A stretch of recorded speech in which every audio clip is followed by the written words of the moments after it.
Akhlak Nabi itu bisa buat orang yang benci sama beliau jadi jatuh hati kepada beliau. Kalau kita udah jatuh hati jadi benci. Kebalik. Nabi orang yang marah kepada beliau jadi jatuh cinta. Kita hampir jatuh cinta jadi marah. Kebalik nih akhlaknya. Berarti kita harus belajar banyak nih dari Rasulullah tentang akhlak. Beliau tuh bisa bikin seorang perempuan yang suaminya baru terbunuh, ayahnya terbunuh, pamannya terbunuh, saudaranya terbunuh dalam perang Khaybar. Yang dia bilang orang yang paling saya benci di muka bumi adalah Muhammad. Terus tiba-tiba yang namanya Muhammad datang menghampirinya di dalam tendanya, ditemani oleh beberapa orang sahabat. Lalu kisah itu diriwayatkan, Nabi datang dengan raut wajah yang penuh empati. Dengan raut wajah yang penuh empati. Bukan raut wajah orang yang sebagai pemenang perang. Kan Nabi menang perang waktu itu. Sebagai seorang tuan, bukan.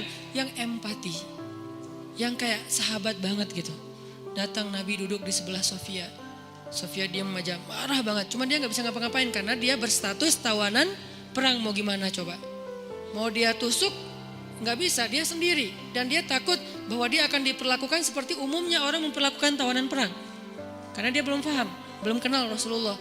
Dia kaget ketika Rasulullah SAW minta maaf sama dia. Kaget, gak ada cerita orang dalam perang yang menang minta maaf kepada yang kalah. Ada gak cerita kayak gitu? Gak ada tuh. Yang menang minta maaf sama yang kalah. Maaf ya kami menang.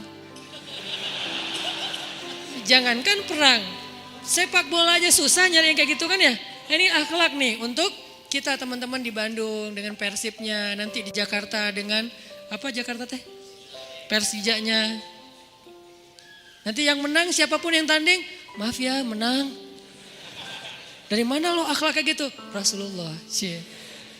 Karena yang itu lebih serius loh daripada bola. Bola kan cuma permainan, entertain, olahraga kan. Gak seserius perang. Perang itu serius. Kalah itu meninggal artinya terbunuh. Kalau kita kalah paling ya kurangnya apa? Nggak dapat skor gitu, nggak dapat poin. Kalau itu kalah terbunuh. Nabi datang minta maaf dengan ekspresi empati yang tinggi, yang dalam. Nabi itu kayak ngerasain banget perasaan Sofia. Minta maaf, menjelaskan. Sofia, maaf ya, aku ikut turut berduka atas wafatnya ayahmu, suamimu. Sofia marah banget. Terus Nabi menjelaskan apa yang terjadi. Aku tuh udah ngasih kesempatan agar kita gak usah berperang. Tapi mereka terus menyerang. Maaf ya, menjelasin lagi. Maaf ya, ngejelasin lagi. Berjam-jam.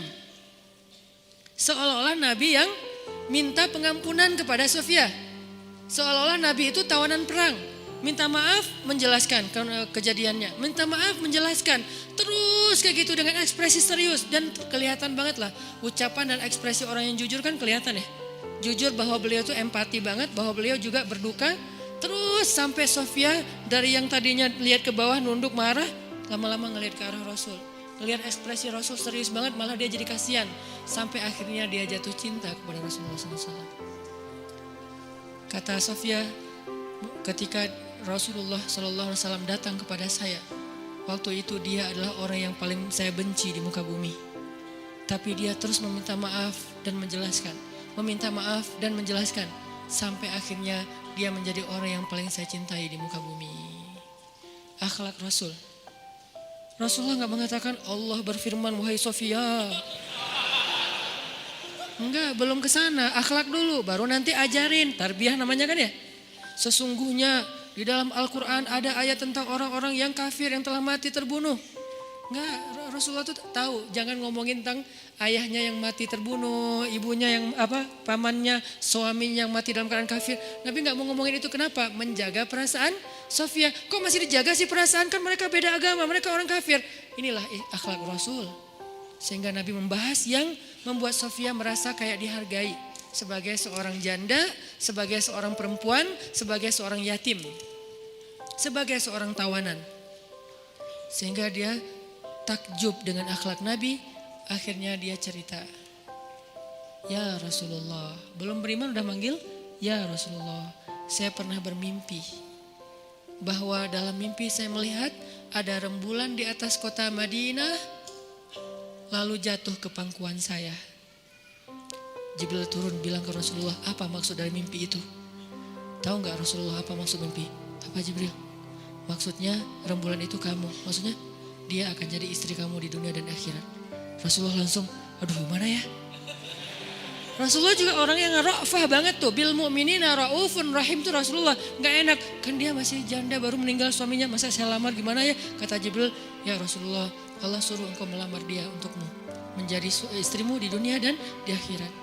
Rasulullah dengan gak enak hati mengatakan, Sofia aku ingin melamar kamu. Sofia, gimana ya? Itu mah cewek ya. Saya mencoba untuk menghayati kisah ini dari angle cewek elegan ya. Bukan cewek biasa, oh boleh gak apa-apa sih, gue sih enggak. Cewek elegan, cewek terhormat, cewek yang soleha walaupun belum beriman. Pasti dia gak akan bilang, Alhamdulillah Masya Allah, A-nya panjang gitu kan ya. Terus pakai emoticon berderai-derai, enggak. Dia terhormat. Dia akhirnya saya terserah gimana baiknya aja, menikahlah Nabi dengan Sofia. Modalnya apa? Akhlak. Bukan mahar yang besar, bukan akun sosial media followersnya paling banyak, bukan eksistensi, bukan gaya-gayaan, bukan datang bawa mobil mewah, datang bawa akhlak. Ini kayaknya modal kita belajar juga nih gimana cara ngelamar calon istri, akhlak.